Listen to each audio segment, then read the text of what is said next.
Good evening. Welcome to the Face Off Friday night. Peter Kiwazo, your host. With me, a full table. White, red, and a color that I don't know. Charles Romshana, seated on the red stool. Yeah, it's red carpet, it's red everything. Welcome, Charles. Not UPC. Welcome, Charles. The Almighty God is great.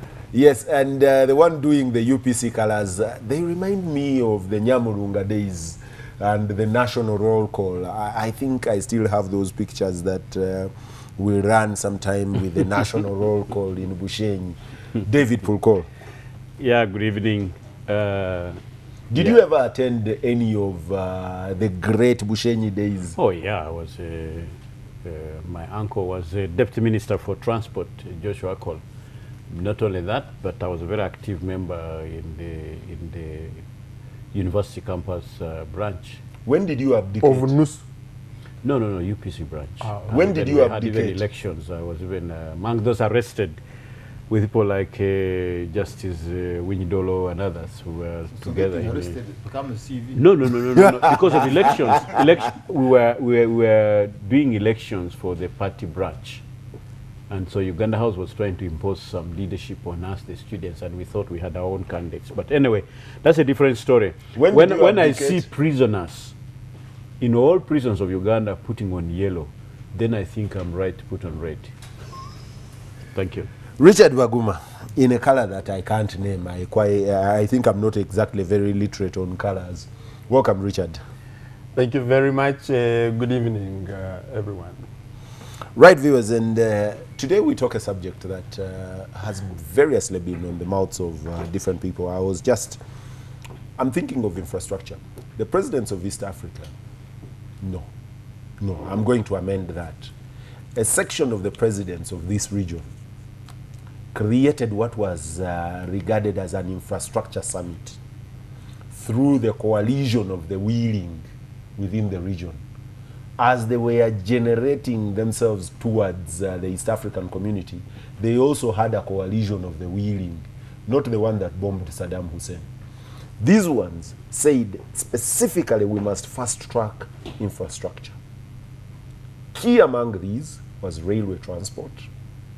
In addition to that, opening up major highways that link up the region. Of course, one of them was South Sudan, that was an associate member of the East African community.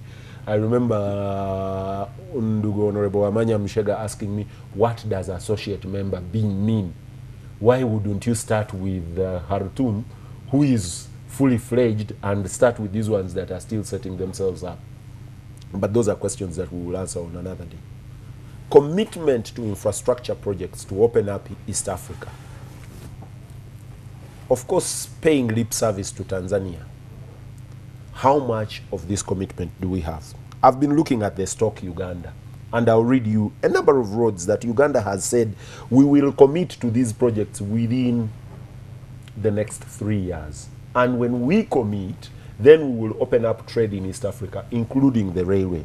Mbarantungamo Road, funded by the EU. Jinja Kamuli Mbulamuti, government of Uganda, fully funded. Tororombale Soroti, Nakapilipili Moroto, where David comes from. It's under construction actually currently. Vura Arua Koboko Raba, under construction currently. World Bank government of Uganda. Hoimaka Isotonya, that one has been constructed forever, or has been in the budgets forever. Gulu Atiak Nimule, Including the Karamajong Road also. Then you have Kampala Entebbe Express Highway, funded by a loan from the Exim Bank of China.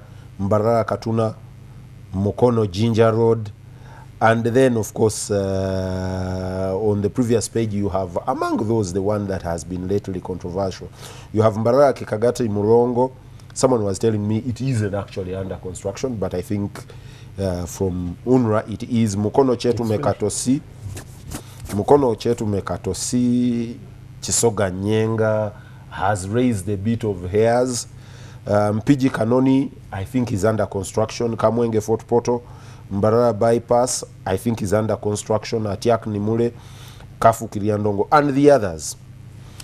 Why I'm reading this list is because chatting today with several people, they said the problem with you is you will go into banter that Charles Romshana has started, that there's been no construction, there is no commitment. But we want to show that government of Uganda is committed and in the business of construction of these roads, of course, including the railway. Charles, I straight start with you. This commitment to opening up East Africa and opening up the major highways is opening up the community, is opening up business to the people, is creating 100,000 jobs, from what I have been told. That by constructing the roads I've read, there are about 23 roads, you, if in effect, create 100,000 jobs over a period of 6 years. Yeah, even by establishing a church, you create jobs. Which doctors? They have attendants, they have their jobs. No, you can't compare national projects to witch doctors. No, there is a point I was trying to build. In other words, there will always be a motive, there will always be an objective for a person who undertakes a project. And there are consequences, there are effects, there are benefits. Some are accidental, others are deliberate. But in the instant case, where you have got a summit of some of the presidents of the East African community and zeroing on the infrastructure, the primary objective was not the infrastructure. The objective was to isolate Tanzania, because the president of Tanzania insisted that the government of Rwanda, the president of Rwanda, President Kagame, negotiates with FDR. You remember when they were in Ethiopia, and the same applied to Uganda. And therefore, there was that quarrel, if you followed the events then, and there was therefore an attempt to isolate Tanzania and isolate the president of Tanzania. Now, Kenya and Tanzania, for these two countries in the hinterland, which is Uganda and Rwanda, because initially they were thinking of diversifying and creating another route, investing in another route between Tanzania and Uganda, i.e. to the lake, and then building two ports on the side of Tanzania and then Port Bell here. And then finding a mechanism on how they connect Rwanda to Dar es Salaam port. But that now they stopped, and they found a willing competitor against Tanzania, which is in President Uhuru, which is in Kenya, and therefore they decided to develop Mombasa as against Dar es Salaam. And I think the third summit was held, the third summit, if not the second, was held in Dar es Salaam, was held in Mombasa, with the impetus to develop the port. Now, this is where we are. And indeed, Uganda was not prepared. So they gave themselves a short period of time to do this. Uganda is not prepared. I don't know by what magic Kenya had some money, and they settled on their project. But Uganda went for this ambitious project at $1.2 billion. Now you see it has been inflated to around $8 billion. So the objective... Those are two separate projects, Charles. The objective... The 1.2, let me correct this, the $1.2 billion was to rehabilitate the current railway infrastructure so that it is usable. The $8 billion and so dollars is to construct... That's what you have been told. Is to construct the standard gauge railway. The standard gauge railway is going to be in the same, they are going to be using the same route, but that's for another day. Now it's $8 billion. You haven't even looked at the opportunities, you haven't looked at the viability of the project. There is no study. Actually, if you read the letter of the president, it's very clear the directive is that a Chinese consultant, I don't know of which type of consultant it would be, shall be appointed for this, because that's the conditionality of that Chinese bank. Is Exim? Exim Bank. Now, but why do you go into infrastructure? Most economies, like remember when the American economy was experiencing that slump, the recession, President Obama went for investment in infrastructure to re-energize the economy, to revamp the economy. So if you are going to construct a road, but you don't even have your own engineers to construct it, you haven't even built your own capacity to construct it, and more than 90% of the resource for the construction is outsourced then the money goes away. So which jobs are you talking about? You don't even have drivers. You don't even have operators of these machines. The few you even have are underpaid. You go and check on this in Tungamo Kabale Road, how they pay them. For them to live, they have even to steal the fuel. So that's basically the problem. That the objective is not the infrastructure itself. There are other primary objectives. This is just mainly a cover to steal money and invest this money or spend this money somewhere else. It has been done in Umeme. You know where the money for Umeme is going. You know the owners of Umeme. And it has even encroached on NSSF fund, our pensioners' money. So we need to critically look at that. Where they have put up these roads, which they have been putting up anyway without the infrastructure summit. It's a layer. When I was a good president, I also had a carpet. It was a red carpet, but it was a mat. It was a toilet mat. But so you have layers of a road less than an inch. Some of them you can even have potholes as a result of borders. I'll hold you there. David, one, investment across the world in infrastructure as an economic tool is supposed to catapult economies to the next level of growth. Because if you invest in roads, away from the benefits of economic movement and the other benefits, you are sinking in a lot of money in this infrastructure. And you're sinking in a lot of money in your economy. That is why I think, according to the EU, at some point they held EU and the World Bank, we are holding us back, saying your economy cannot even consume this much money. It will tilt certain balances. We are investing massively in our road infrastructure, now including the railway. The resultant effect is it should spur the economy to the degree of David Purcell, of Richard Baguma, and the others. Are we headed there? Or is the cynic in you saying, there is a part that is not addressed? Well, I think it's a good thing. I think we must commend our governments in East Africa to have prioritized connecting the region and therefore to pump the economy, the resources which are available in different parts of the region into the economic arteries of our countries and therefore spur growth.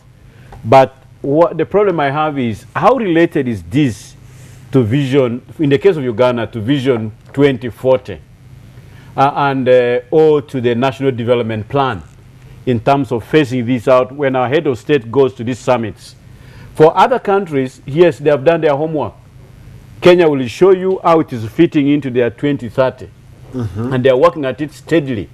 Now, when you look at the quality of roads and infrastructure in Kenya, even in Rwanda, you know, it makes these ones of Uganda laughable, because for all these 30 years, our president and his cohorts have been singing about infrastructure, infrastructure, infrastructure, infrastructure. But there is no infrastructure to write home about. These people have traveled worldwide. They know how good David, roads are. Fair? No, I'm being fair. Engineer Nasasira knows what good roads look like. Engineer Biandala knows what good roads look like. Do they look like these ones here? Go to Nairobi, you find one gorofa over on top of another gorofa of a road. Okay? So even just South Africa. So when I look at, we are not getting value for money. I think for my case, for my case and my worry is, with the thieving around, I smell a rat. And when you put a lot of money into this... Why don't you see the rat? Well, It's there. a dead rat is a horrible smell. So what I'm saying here is that, yes, my worry is lack of value for money. Secondly, short-circuiting things, parachuting things, like the way the president's letter did, and bypassing all other procedures. Those now are processes. I'm not going to there, but the point I'm making is that, yes, infrastructure can spur growth, but Yes. not any kind of infrastructure. Not this type. If you look at ours now, they are very narrow. So the future generations in 30 years from now will have to build more roads. In other countries, the future generation will come only to maintain the roads that have been put there because they are wider, they are, in terms of quality, they are very solid. But in the case of Uganda, we are getting a road deal from graduates and not clowns of Idi Amin. You can call Idi Amin an idiot, but I think there are better idiots in town today. David, Yeah. you have more roads being constructed. You have Look more at- roads. Hold on. Look at this You one from have Karamoja. Let me just give you an example. I've just come from Karamoja. A road is being built from Moroto to Nakapriprit. Yes. On the escarpment.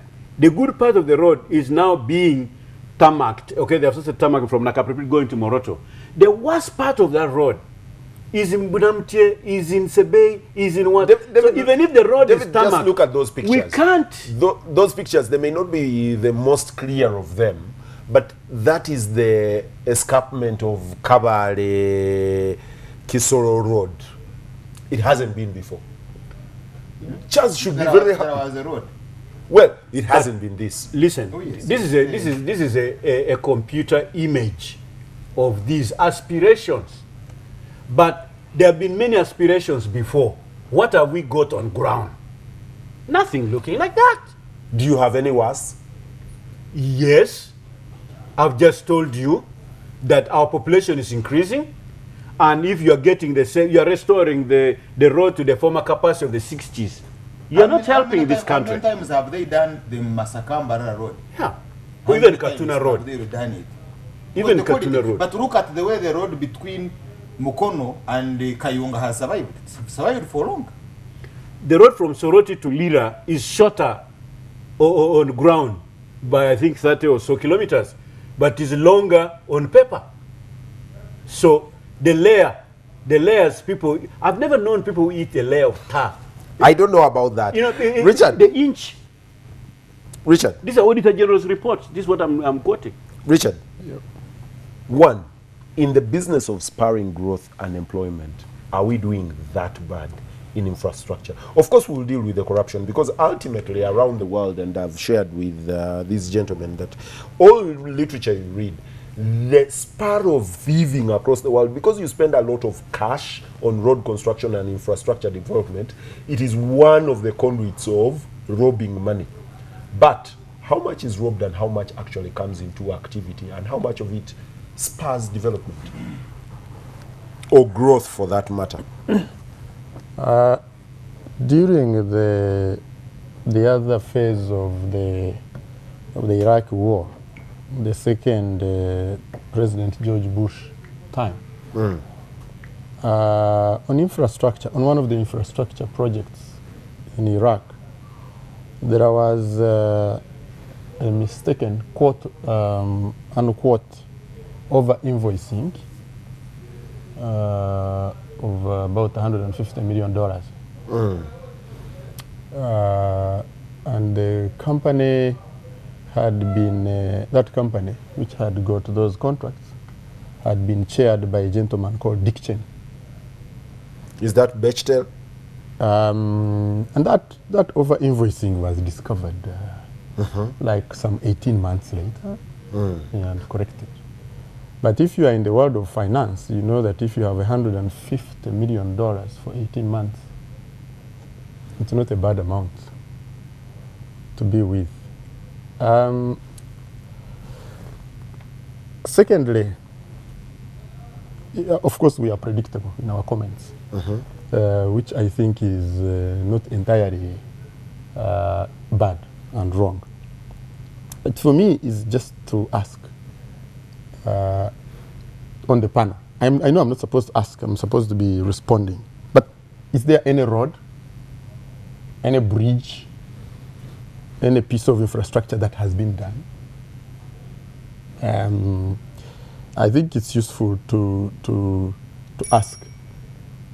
I went to Buvuma not very long ago. Earlier on, you would drive to Masaka and to Mkakata. Now you don't necessarily have to do that. Is that transport infrastructure? Is it not? We fly through Entebbe. We know what the airport was. I'm sure my colleague David is a much more frequent flyer than I am. I'm a frequent flyer, but I'm sure David is a much more. Is there any infrastructure improvement at Entebbe, or there is none? So we choose the lenses with which to see things.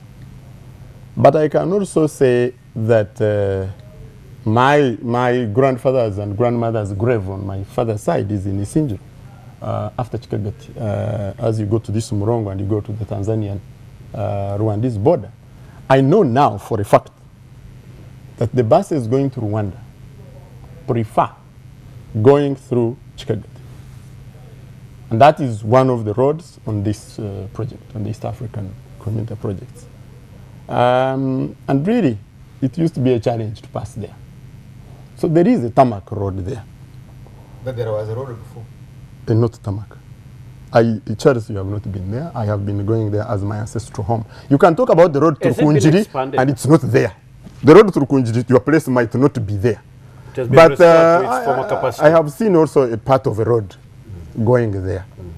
No, restored to its capacity. There was no tarmac road. No. So you cannot compare. You cannot compare. No, it doesn't matter. It does matter. Is increasing. It certainly does matter. A Maram road and a tarmac road cannot compare. Are you building for now or for the future? And honestly, David, if you say that in your wisdom, a Maram road and the tarmac road are the same, then I think haven't responded to I think we have a problem. No. You see, I don't want a minimalist approach. No. You are doing things now as a better person than all those leaders in the past. No, we expect you in a time when you are doing census to make a road which will take those populations and take this economy forward. I also expect you, David, to be frank and honest.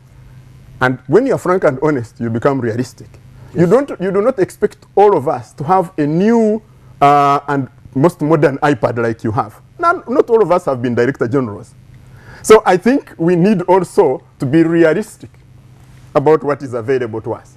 Otherwise, we will be dishonest. You're asking us to settle for less and it's okay. of our leaders. I'm asking you to be frank and realistic. That we shouldn't ask for more. You have been there.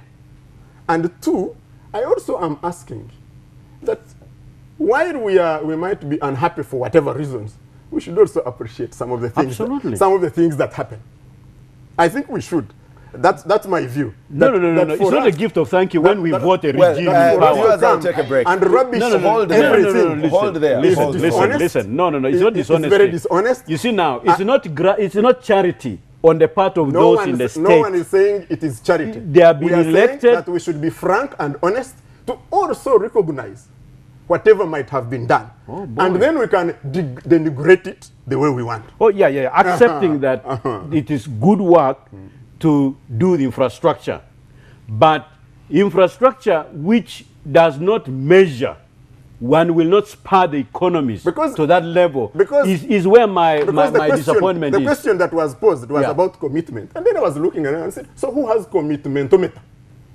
Whose commitmentometer are we using? Well, I'll come to that. Viewers, I'm taking a break.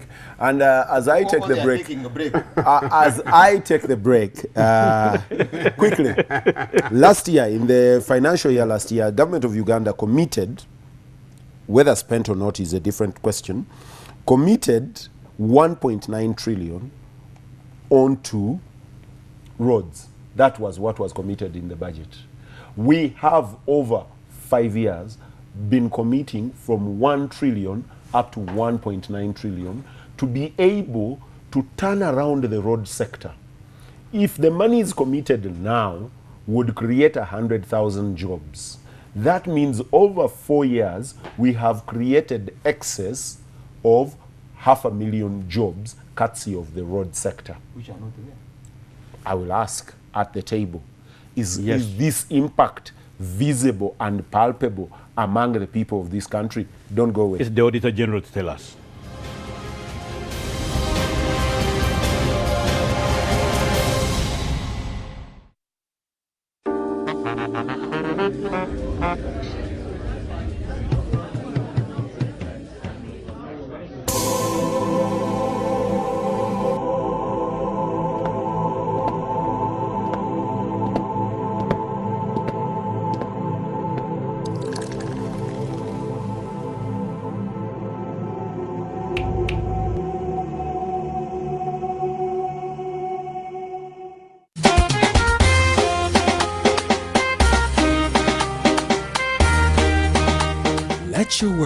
come alive as you treat your taste buds to the fresh, zesty flavor of new Evervest Bitter Lemon. Evervest Bitter Lemon. Bitter is cool.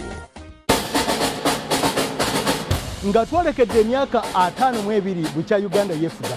WBS television ekwoleka ba president ba Uganda omwenda buli omu bwe yafuuka president. If I see the minister is coward, automatically I kick you out of my office. Bye yakola ndabagamba nti entebe wooma nayogera mazima entebe okuwooma ewooma ne bye yayogera. Benaisa wants to be president, Museveni wants to be president, who else? Sebukere wants to be president. Byonna bisange ku programu Vumbula okutandika ku Sunday nga 7 September essaawa 11 ez'olweggulo. Ku WBS television kwokka.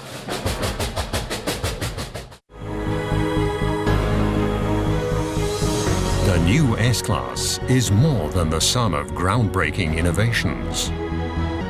It's the first vehicle in the world capable of recognizing ground contours ahead of the vehicle and adapting the suspension to the new conditions with magic body control.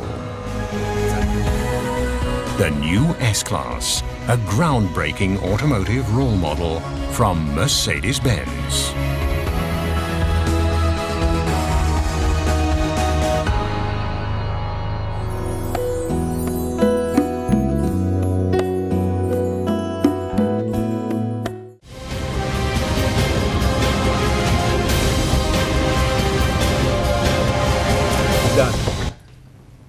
Welcome back. The Face-Off, Friday night. Richard Baguma, David Pulkol, and Charles Romshana. Someone here says, Peter, you need to change the panel. Those guys are becoming predictable. Every day I know Richard Baguma is going to oppose what Charles and Pulkol say. And I know that. That's George. Ali, Ali, I'm not reading your message, thank you. Yes, but gentlemen, impact on the economy. You have the visible one.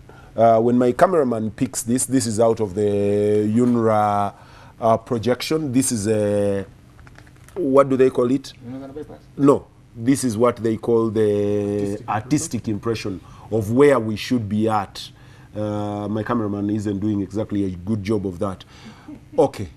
That is an artistic impression They of... are also getting your fingers, which are not part of the artistic. Okay. My fingers are not part of the artistic impression, but those are several of the roads that they are looking at. They are telling you the Ginger Express Highway. This is a beautiful dream.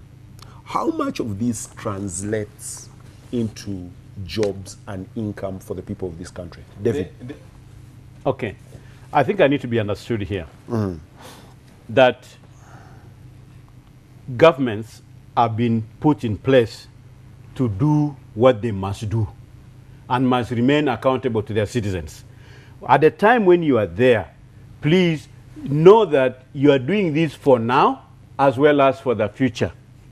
And that's why you have UBOS, that's why you go into census, that's why you are doing all these things so that you can plan for a better tomorrow. Now, that artistic impression is an excellent one.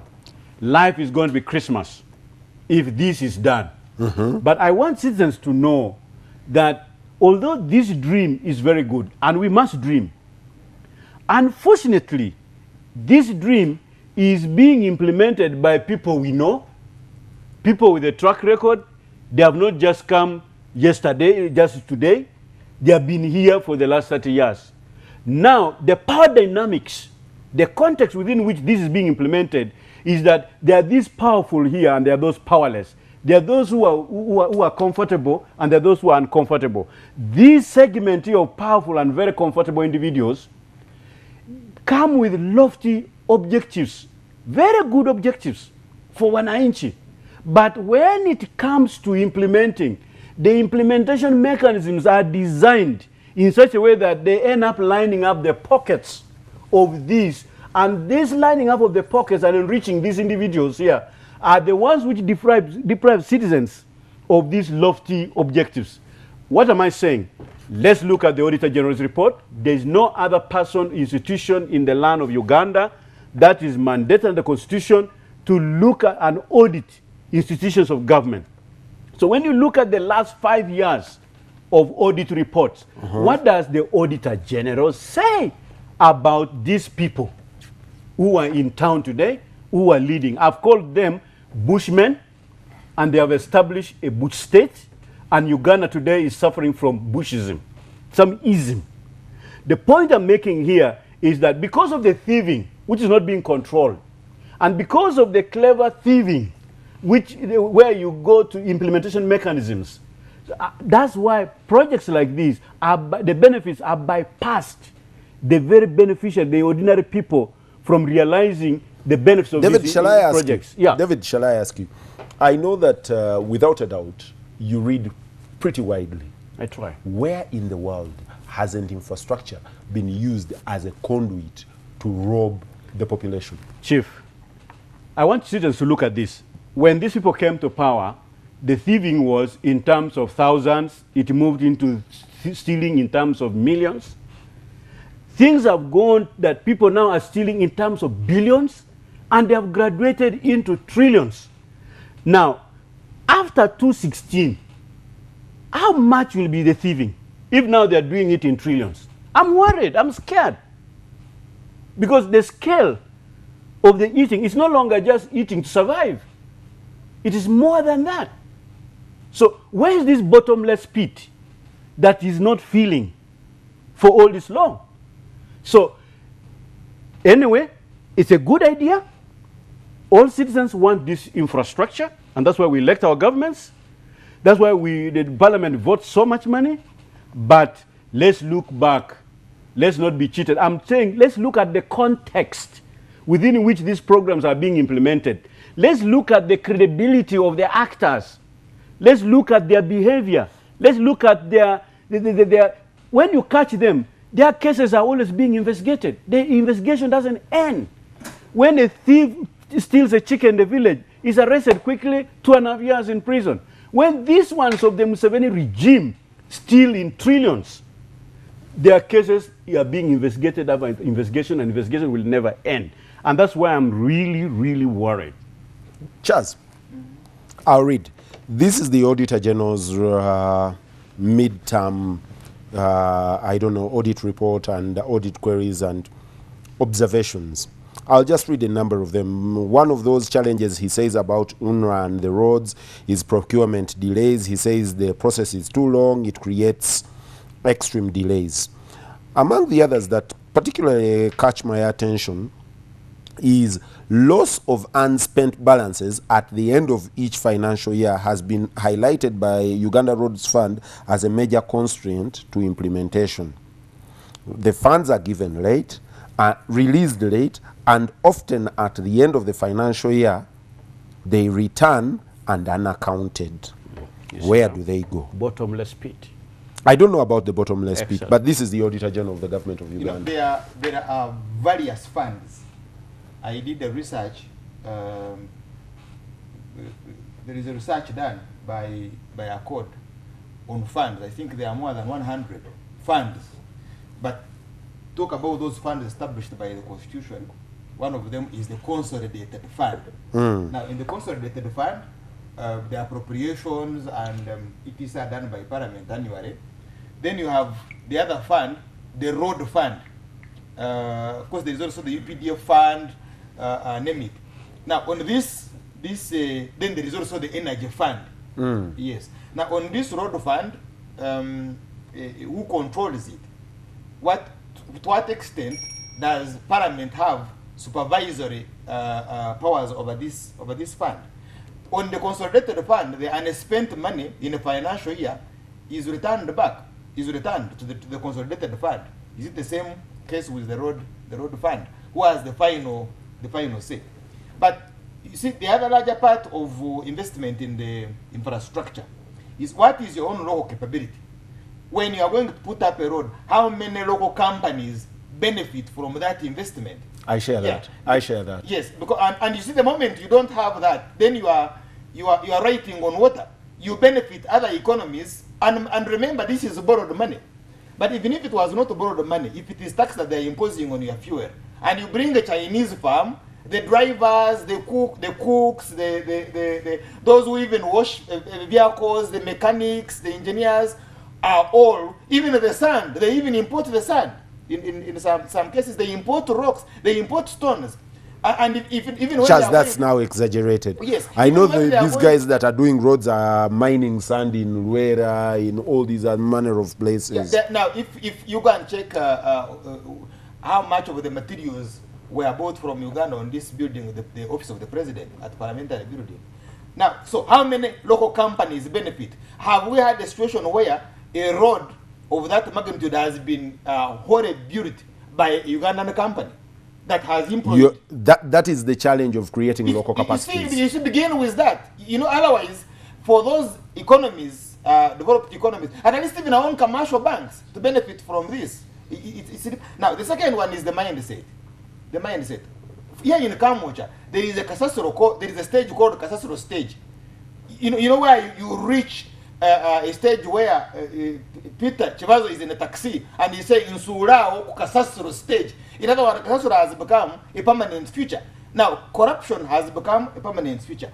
You appropriate money for roads, not because your primary objective is to have a road, but it is a cover, it's a conduit from which to steal. You have put up an infrastructure, not to have quality roads, but to steal. And if you look through it, like there is when, initially roads were maintained by district works units. Each district unit had a works unit. They removed that, had to go through these companies and tenders because they had put up their own companies. I don't need to mention them here on TV. But they couldn't even consume the money because they hadn't, it was around 1 point something trillion. They couldn't consume it because they hadn't built that capacity to steal. So the capacity to use. No, to steal. The objective is to steal, and I can tell you why the money is. It's even kept in containers. Because the quality doesn't measure. So now when you look at growth, I agree there is something being done. But if you look at growth, look at how many roads were opened by Obote 1 in 1960s and Amin, and then compare them with this uninterrupted period of close to more than 25 years. How many new roads have we built? How many new northern bypass have been built? Rather than maintaining what was, filling potholes and then putting a layer of tarmac on. A thin layer on the size of road that used to exist. Charles, you haven't addressed the issue of this resulting in dividends, because in international economics, in all manner of macroeconomics, you spend money with a purpose.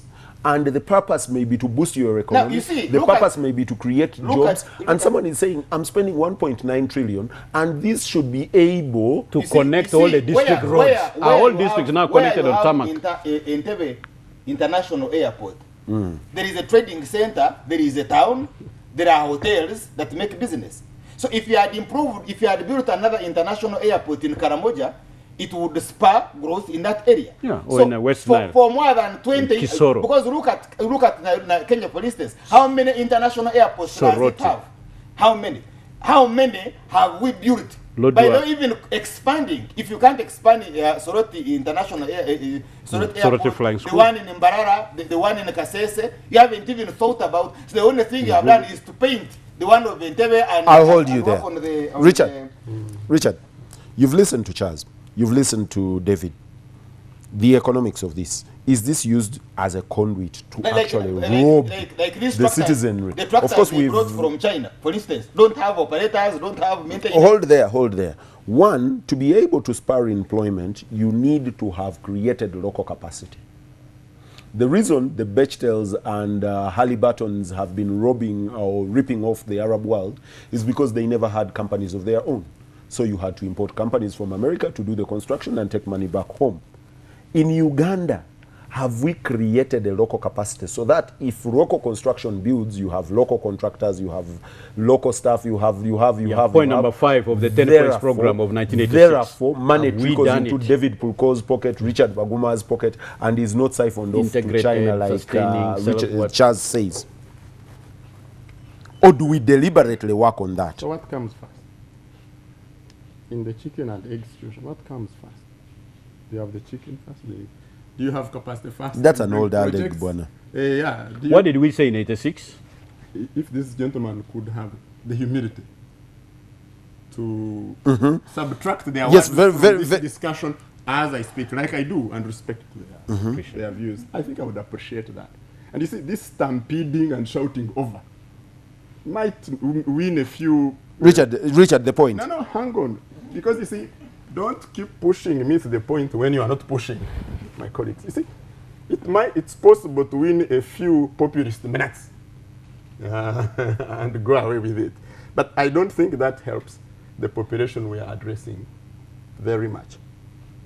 There are different, for example, expert opinions from engineers. One of the views, for instance, says that instead of creating new roads, properly maintaining the existing roads can save an economy 5 times more the cost of building a new tarmac road.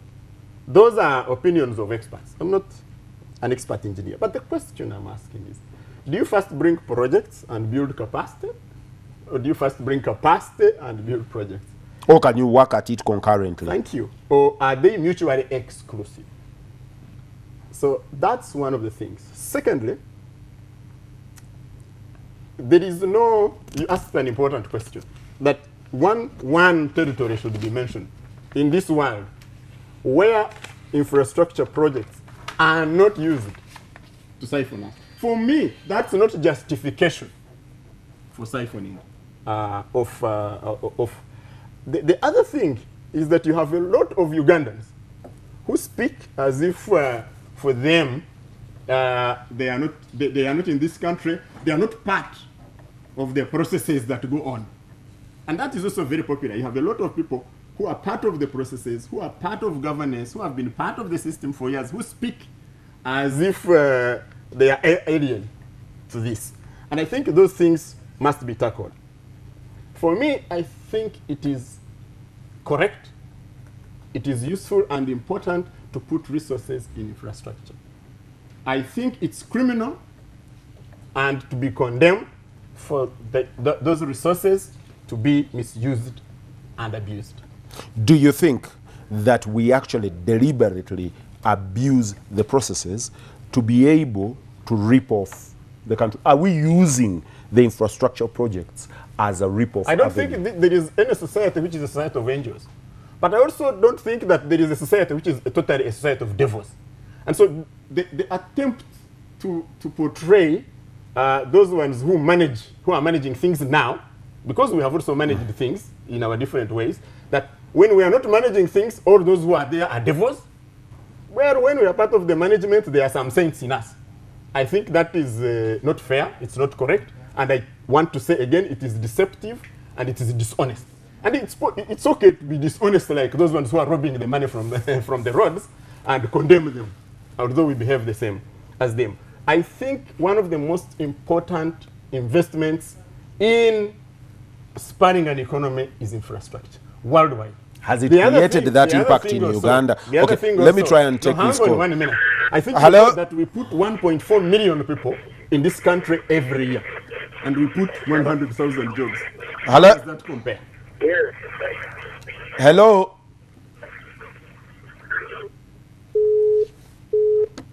That's part of infrastructure. Okay. Certainly no one robbed this. I suppose. But getting to David, yes. When I hear Richard speak, Richard speaks from the book and from a compassionate fellow that says, well, it's not from the book that there's no country with the devils yes, and saints. But let me respond to that specific one. Yes, because in the society of saints, procedures, do we abuse procedures? Because I see an argument here that has been coming through, and someone is reminding me, my friend Emmanuel, that actually, Peter, procedures in Uganda have become the root of robbing. Instead of procedures becoming the route to curtail robbery and clear processes, they are actually the route that is used to rob. Therefore, do not call for procedures, call for work to be done. Yeah, actually, that's why a big scandal, corruption scandal, goes to court. you wait until it is thrown because the IGG's office is not well manned.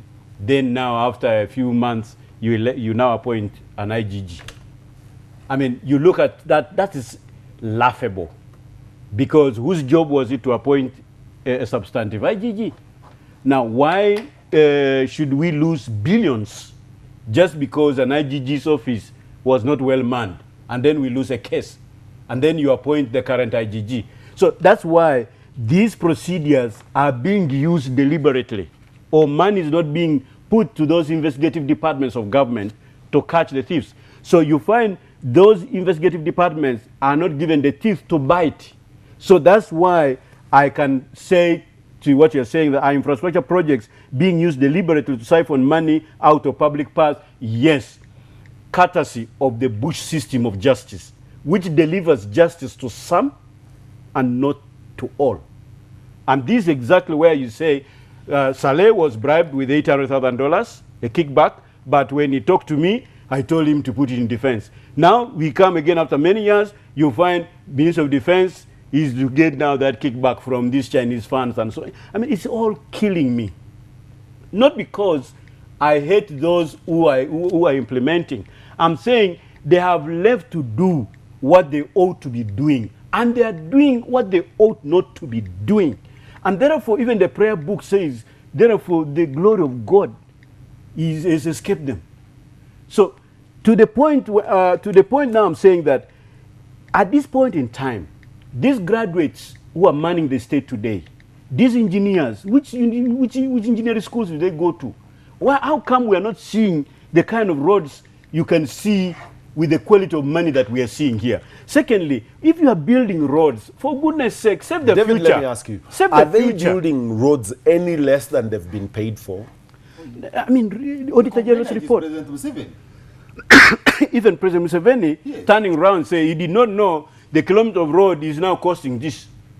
Wait a minute. This street had deals they sign in State House. Sometimes at midnight, sometimes on Sundays, sometimes on, you know, these are things that will speak volumes after they have left power. Yeah, on the railway, this railway deal with this China, one of the things the president is insisting on, or is praising this deal about, is that the money, some money, which would have been, I think, a kickback or something like that, will be used to improve capacity of the UPDF engineering brigade. In other words, you see in him is the other notion, the other vision of improving the local capacity, but for the engineering brigade. In other words, it's possible that within 20 years, you can have graduates from Makerere University who can construct a job, who can construct a road. If you can have graduates who can manufacture a vehicle, even who can do research on bananas and do something about it. Why is it so difficult that you can't develop graduates who would construct a road? And therefore, when you get this money, you empower your own local capacity, and they do this job, they do this road, employ people, because you have lawyers. Some of them are relatives who draft agreements and are paid millions of dollars. But they are graduates of Makerere University, they are graduates of the LDC. We are now not using, at least there is some bit of stealing, there is some bit of invoicing, but they are local, it's a local content, they are from within. Why can't you do it in these other sectors? Now, where they want to do it, where those jobs are available, like in the oil sector.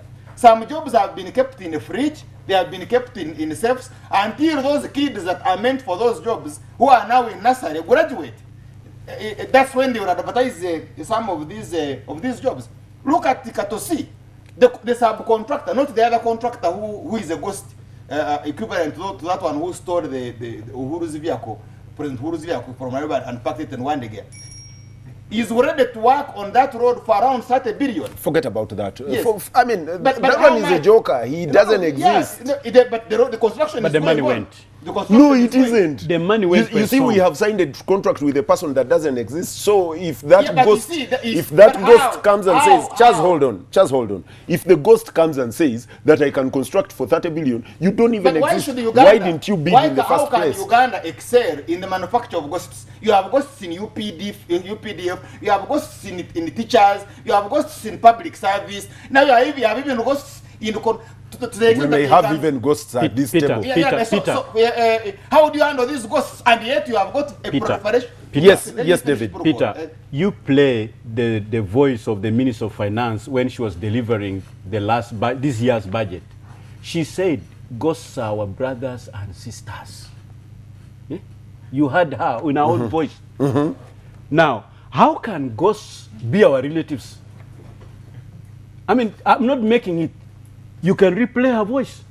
Now, if that's the official policy, then why shouldn't we have the policy saying 70%, if we give you a contract, we will only give contracts to construct our roads if there's a joint venture.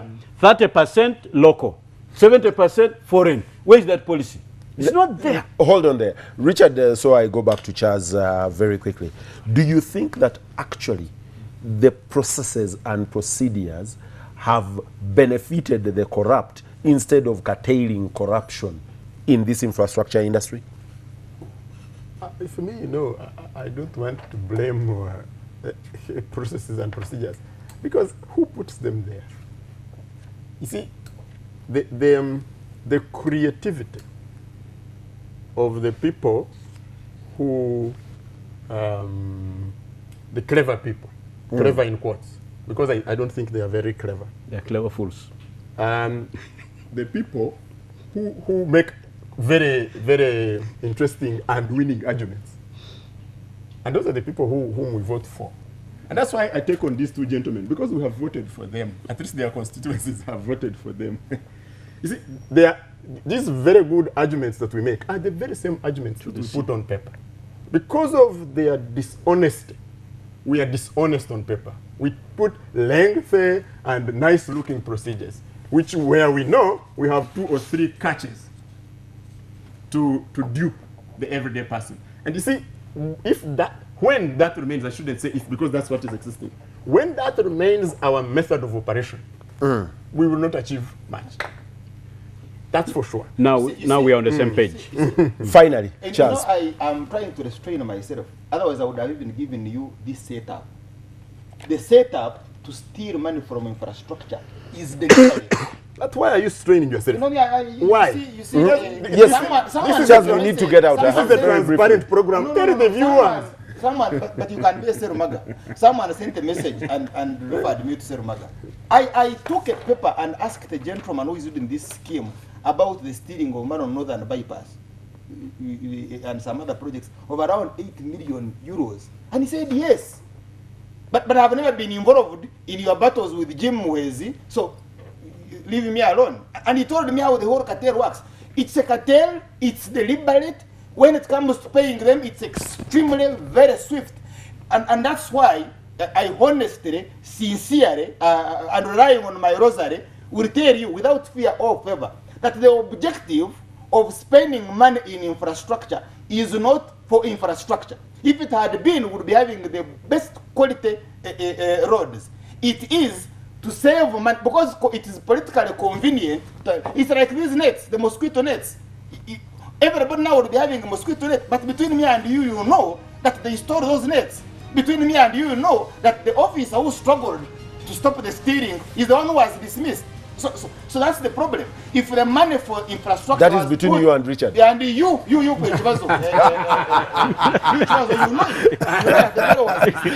You know that even the minister who attempted to defend him was also dismissed.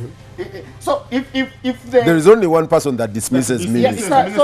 So that person is supposed to have been involved in stealing bed nets. I think that is a little interesting. I don't know how some of these things connect. So it's there is why you find that you can ask KK, where did they hold him? Was it on first floor carrying a file and you are rescued by a head of state, a file on corruption, and they hold you on fourth floor? the door remains open. I was there myself, I witnessed it. And that I is, can say it on and that TV. is the one stealing bed nets. And The one who what I mean restored is, the if you fire. can see how the mafias, because I'm not the one who invented the mafia, the vice president of the republic complained about it. The Minister of Works has complains complained about about it. Kajingo, who takes pictures of them and puts them on Facebook, has complained about it. I have witnessed it. So there is a problem. So, and David, therefore, your final shot as we get out. The only way is David, as we get out. My final shot is about mafias. So it looks like there's a government within a government. That government, which is cheating here, cheating there, and cheating here, and cheating there, and ending up cheating the public. Cheating? From their shit, they end up cheating the public. Okay? So that's why I say, did the country go to the dogs? Or it's the dogs that came to the country? I think the country went to the shit, according to you. Well, these dogs that are cheating all over the place. I think our Viewers, business, whatever this the reason, discussion, we should really manage it. this discussion will continue. Yeah, I think part of the ultimate thing across the world is. No, I'm saying there is stealing. One, gentlemen, we need to get out. Bitterness we hold. And now for you talk about hold your peace, gentlemen, as I check out. Right, like I said, across the world, infrastructure may be used to rob countries. Infrastructure may be used to move countries to the world.